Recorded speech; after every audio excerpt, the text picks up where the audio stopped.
5.5 মিনিটে 1600 metre complete করব 45 দিনের ট্রেনিংয়ে। সেই ট্রেনিংয়ের আজকে তৃতীয় দিন। ট্রেনিংয়ের তৃতীয় দিনের শুরু করলাম প্রাণায়াম দিয়ে, অনুলোম বিলোম এবং কপালভাতি দিয়ে আজকে ট্রেনিংটা শুরু করলাম। চলো তৃতীয় দিনের শুরুতে কপালভাতি এবং অনুলোম বিলোম করে এবার মাঠের দিকে যাই। মাঠে গিয়েই প্রথমে স্ট্রেচিং, দৌড়ানোর আগে স্ট্রেচিং খুবই ইম্পর্টেন্ট, তোমরা জানো। 45 দিনের এই ট্রেনিংটা শুধুমাত্র একটা ট্রেনিং না, এই ট্রেনিংটা কিন্তু একটা ইমপ্রুভমেন্ট। তোমরাও যদি চাও নিজেদেরকে ইমপ্রুভ করতে, তোমরা আমার সাথে অ্যাটলিস্ট এই ভিডিওটা দেখে মাঠে গিয়ে তোমরা এইভাবেই প্র্যাকটিসটা করো। আফটার 45 ডেজ তোমাদের কিন্তু ইমপ্রুভমেন্ট হবেই। তো 45 দিন ট্রেনিংয়ের আজকে তৃতীয় দিন। তোমাদের সবাইকে নমস্কার জানাই, আমি তোমাদের মিহিরদা। তোমাদের সবাইকে ফিট অ্যান্ড স্মার্ট কাপ চ্যানেলে স্বাগত। সারা রাত প্রচণ্ড বৃষ্টি হয়েছে, কিন্তু তারপরেও আমি কিন্তু থামিনি। আমি মাঠে গেছি, প্র্যাকটিস করছি এবং প্র্যাকটিসের সাথে সাথে তোমাদেরকে বোঝানোর চেষ্টা করছি, তোমাদেরকে শেখানোর চেষ্টা করছি। তোমরা দেখো, শেখো এবং নিজেরা প্র্যাকটিস করো। শুধু দেখলে হবে না বা ভিডিওটাকে সেভ করে রেখে দিলে হবে না, দেখে নিজেদেরকে কিন্তু রেগুলার প্র্যাকটিস করতে হবে। এই স্ট্রেচ ট্রেনিংগুলো কিন্তু খুব ইম্পর্টেন্ট। তোমরা যারা মাঠে বৃষ্টির কারণে মাঠে জল জমে রয়েছে, কাদা হয়ে রয়েছে, মাঠে যেতে পারছো না, যারা রেগুলার রাস্তায় দৌড়াচ্ছ, তারা কিন্তু অবশ্যই এই স্ট্রেচ ট্রেনিংগুলো করে নিয়ে তারপর রাস্তায় দৌড়াতে নামবে। বা যারা মাঠে দৌড়াচ্ছ, মাঠে দৌড়ানো এক প্রকার অসম্ভব, তার কারণ আমিও মাঠে দৌড়াতে পারছি না। মাঠে দৌড়াতে গিয়ে বারবার স্লিপ করে পড়ে যাচ্ছি। তো তারপরেও হার মানব না, কেননা আমি হার মেনে নিলে তোমরাও কিন্তু থেমে যাবে। আমি কোনো মতেই চাই না তোমরা থেমে যাও। তোমরা জিতবে, তাহলেই আমি জিতব।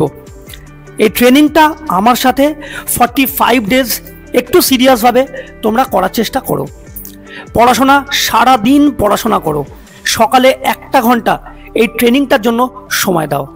প্রত্যেকটা ট্রেনিংয়ের নাম তোমাদের জানা, প্রত্যেকটা এক্সারসাইজ, স্ট্রেচিং, পিটি কীভাবে করতে হয় তোমরা কম বেশি জানো। আমি তাই আলাদা করে তোমাদেরকে আর নাম বললাম না। তবে এই যে স্ট্রেচিংগুলো, এক্সারসাইজগুলো আমি যে করছি, তোমরা দেখলেই বুঝতে পারবে এগুলো কিভাবে করতে হয়। এই 45 দিনের ট্রেনিংটাকে একটু সিরিয়াসভাবে আমার সাথে করো।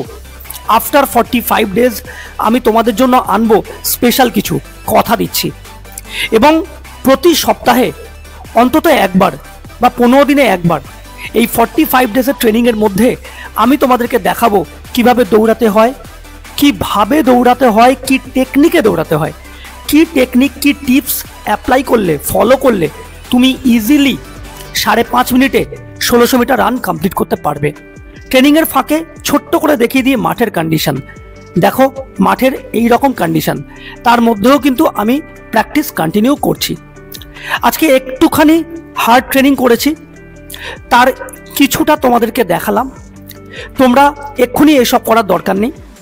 তবে একটা কথা বলি, মাঠে যেহেতু জল, তাই মাঠের পাশে রাস্তা রয়েছে আমার, তাতে খুব সুবিধা হয়েছে। কেননা এখন তো কন্টিনিউ এইভাবে দৌড়ানো সম্ভব নয়, আর রাস্তায় রেগুলার দৌড়ানো উচিত নয়।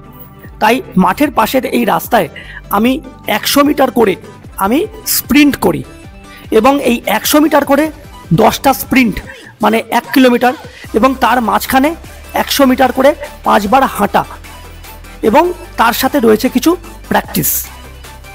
প্র্যাকটিসগুলো ভালো করে দেখো। ফ্রন্ট, ব্যাক, সাইড সব রকমভাবে প্র্যাকটিস। যেহেতু এখন কন্টিনিউ দৌড়াতে পারবে না, তাই এই এক্সারসাইজগুলো করলে বা এইভাবে দৌড়ালেও কিন্তু তোমরা তোমাদের রিদমকে বাড়াতে পারবে। এগুলো one kind of slow fast training.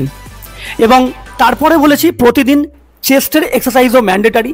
তাই চেস্টের জন্য আজকে আমি ইনক্লাইন, ডেক্লাইন, পুশ আপ তোমাদেরকে করে দেখালাম। মাঠের পাশে, নিজের বাড়িতে, মাঠে, যেখানে পারবে, যেভাবে পারবে, একটুখানি আইডিয়া, একটু টেকনিক ইউজ করে নিজের শরীরকে মোবিলাইজ রাখতে পারবে, নিজের শরীরকে ফ্লেক্সিবল রাখতে পারবে। এবং ফ্লেক্সিবল ও মোবিলাইজ রাখাটা কিন্তু খুব ইম্পর্ট্যান্ট। এবং ট্রেনিংয়ের শেষে, সব শেষে কিন্তু কোর ট্রেনিং কিন্তু ইম্পর্ট্যান্ট। কোর ট্রেনিং কোনো দিন স্কিপ করা যাবে না। কোর যত স্ট্রং হবে, পেটে মেদ যত কমবে, কোর যত স্ট্রং হবে, তত তোমাদের কোমরে জোর আসবে, তোমাদের পায়ে জোর আসবে, পেটে জোর আসবে এবং তোমরা ততটাই ভালোভাবে দৌড়াতে পারবে। আশা করি এই এক্সারসাইজগুলো তোমাদের ভালো লাগছে। আজকে 45 ডেজ চ্যালেঞ্জের তৃতীয় দিনের এই প্র্যাকটিসটা এই বৃষ্টির মধ্যে, দেখো বৃষ্টি পড়ছে, বৃষ্টির মধ্যেও আমি প্র্যাকটিস কন্টিনিউ করছি। আশা করি তোমরা দেখছো, তোমাদের ভালো লাগলে অবশ্যই কিন্তু আমাকে জানিও এবং আমার ফিটনেস সম্বন্ধে যদি কিছু বলার থাকে সেটাও কিন্তু আমাকে জানিও।